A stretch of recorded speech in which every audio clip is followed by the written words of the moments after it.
उवाच नमस्तेऽस्तु महामाये श्रीपीठे सुरपूजिते शङ्खचक्रगदाहस्ते महालक्ष्मी नमोऽस्तु ते। नमस्ते गरुडारूढे कोलासुरभयङ्करी सर्वपापहरे देवी महालक्ष्मी नमोऽस्तु ते। सर्वज्ञे सर्ववरदे सर्वदुष्टभयङ्करी सर्वदुःखहरे देवी महालक्ष्मी नमोऽस्तु ते। सिद्धिबुद्धिप्रदे देवी भुक्तिमुक्तिप्रदायिनी मन्त्रमूर्ते सदा देवी महालक्ष्मी नमोऽस्तु ते।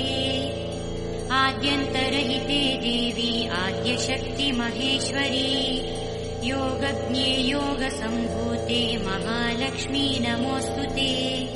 स्थूलसूक्ष्म महारौद्रे महाशक्ते महोदरे महापापहरे देवी महालक्ष्मी नमोऽस्तु ते।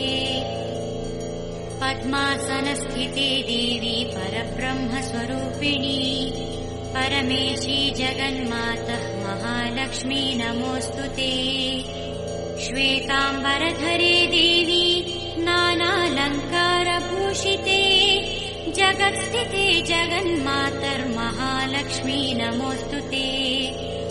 महालक्ष्म्यष्टकस्तोत्रम् यः पठेत् भक्तिमान् नरः सर्वसिद्धिमवाप्नोति राज्यम् प्राप्नोति सर्वदा।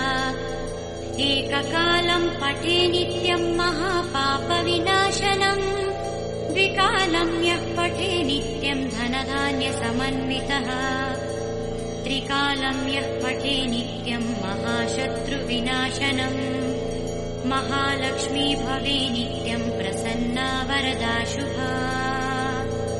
इति इन्द्रकृतः महालक्ष्म्यष्टकस्तवः सम्पूर्णः।